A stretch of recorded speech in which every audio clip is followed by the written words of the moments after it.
मात्र कुंडिया रासमी चित्तौड़गढ़ हजारों बार आया। कहते हैं कि परशुराम जी जो होते हैं उन्होंने अपनी माता को मार दिया था और उसका पाप उनके सर पे आ गया था, इसलिए यहां पर एक तालाब खुदवाया गया और उसमें अपने पापों को धोया गया। जो यहां पर मंगलेश्वर महादेव का मंदिर था उस तालाब के पास में, और उसको धोने के बाद में कहते हैं कि उसको पाप दूर होता है, इसलिए इसे मात्र कुंडिया कहते हैं।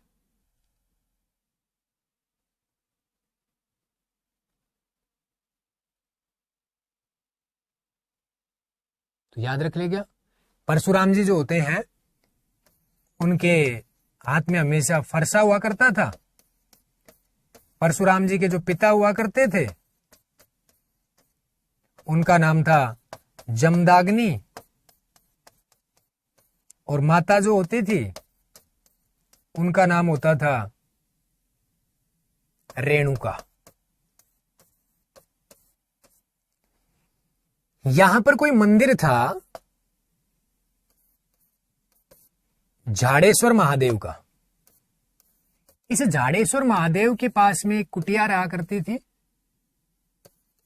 और उस कुटिया में परशुराम जी जो होते हैं इनके माता पिता रहते थे, और परशुराम जी 4-5 किलोमीटर आगे तपस्या करते हैं। थोड़ी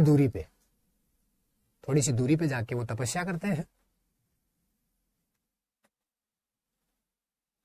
एक दिन क्या होता है कि इनकी माता जो है वो जमदाग्नि, जो इनके पिता थे वो भगवान की पूजा करते थे, तो उनके लिए पानी लेके आया करती थी। बनास नदी में से मटका बनाती गीली मिट्टी का, और उसमें से जो पानी लेके भर के रोज मटका बनाती और रोज लेके आया करती थी।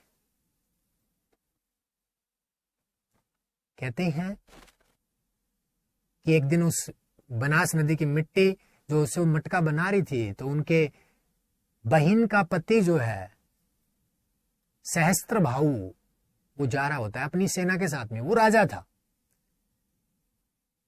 सहस्त्रभाऊ था जो राजा था, और वो पानी लेने के लिए मटकी बना रही थी। तो राजा जब वो सेना लेके जा रहा होता है तो उसके मन में आता है रेणुका के कि काश मेरा भी पति ऐसा ही होता, पैसे वाला। क्योंकि हर महिला जो होती है वो सोचती है कि हम कभी गरीब नहीं रहे, और मेरा भी ऐसा ही पति हो जो हाथी वाती पे चढ़ के चले, शाही ठाट हो, जिसके दबंग बंदा हो। ऐसा सबके मन में रहता है। उसके भी मन में था कि मेरा पति ऐसा होता। आज मैं इतनी गरीब हूं, मेरे पति की वजह से वो साधु बन गया, ये राजा बन गया, मैं इसकी सेना को और इसको खाना भी नहीं खिला सकती। और अपने मन ही मन में सोचती हुई मटका भी नहीं बनाती, पानी भी नहीं लेके जाती, और चली जाती अपनी कुटिया में। इनके पति जमदाग्नि ने पूछा इनसे कि आज आप कैसे परेशान हैं? तो इसने बताया कि वो आया था, उधर से सेना लेके जा रहा था, और हमारी तो हैसियत इतनी नहीं है कि हम उसको खाना खिला सके। तो बोला तू टेंशन मत ले। कहते हैं कि जमदाग्नि ने कामधेनु को याद किया, उनका आह्वान किया। कामधेनु जमीन पे आई और उसने कहा कि आप जैसा पकवान चाहेंगे वैसा बन के आ जाएगा, पर मुझे इस झोपड़ी में छुपा के रखना, और जितनी भी जनता है उसके साथ में जितने भी सैनिक है उन सबको मैं खाना खिलाऊंगी। कहते हैं कि उन्होंने आग्रह किया। सहस्त्रभाऊ आया, उसको भोजन करवाया गया। सहस्त्रभाऊ जो होता है उसने सोचा कि इसके पास इतना कहां से आ गया भोजन, कुछ तो गड़बड़ है, इस झोपड़ी में जाके देखना पड़ेगा। तो झोपड़ी में जाता है तो जमदाग्नि कहता है कि मां चली जाना। तो मां अपने ऊपर जा रही होती है स्वर्गलोक को। तो सहस्त्रभाऊ उसको देख लेता है और वो बाण चलाता है जो उनकी नाभि में लगता है, और उस नाभि में से खून टपकता है। जमीन पे पहला खून गिरा जिससे मेहंदी बन के आई। इसीलिए कुछ बिस्सा जाति की जनजाति जो है वो आज भी मेहंदी का प्रयोग नहीं करती चौथ पे। वो कामधेनु की नाभि से आई है। फिर सहस्त्र भाऊ ने उनके जमदाग्नि पे गले पे तलवार लगा दी कि तुझे मारूंगा, इसको या तो वापस बुला।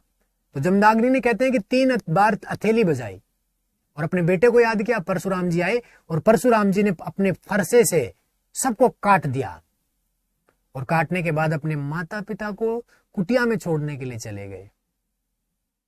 कुटिया में जब छोड़ के आते हैं वो, तो वहां पर उनके पिता से कहते हैं कि पिताजी अब और कोई आज्ञा हो तो बताओ। उनके पिता ने कहा कि तुझे तेरी मां को मारना है, ये सारा मामला इसी की वजह से गड़बड़ हुआ है, अगर इसको राजा पसंद नहीं होते तो कुछ नहीं होता। उसने आज्ञा पाकर अपनी मां का सर काट दिया। फिर की विदंतियां ये भी कहती हैं कि बाद में उनका सर जुड़ भी गया था, पर वो पाप समझने लग गया परशुराम कि यार पाप हुआ है, तेरी मां की आत्मा तेरे पीठ पे चिपक गई है। बहुत सारे तीर्थों पे गया, वहां भी वो नहा नु के भी आया, पर वो सांत्वना नहीं मिली। वो कहता था कि नहीं अभी भी चिपक रही है। एक दिन कहते हैं कि गाय का बछड़ा होता है और वो गाय होता है, उसका मालिक जो होता है वो उस बछड़े को बेच देता है।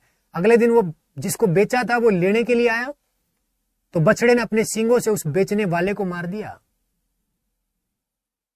और गाय के पास आके कहता है कि मैंने उसको मार दिया। गाय कहती है कि जो कुंडिया नामक स्थान है, यहां पर तालाब जो है उसमें आप अपने पाप धो के आओ तो धुल जाएंगे। वो बात सुनी परशुराम जी ने, वो भी उसमें जाके धो के आए, वहां पे तालाब का निर्माण करवाया, इसलिए इसको मात्र कुंडिया कहते हैं। उसके बाद में परशुराम जी को लगा कि अब तेरे पाप सारे धुल गए, इसीलिए सब जो लोग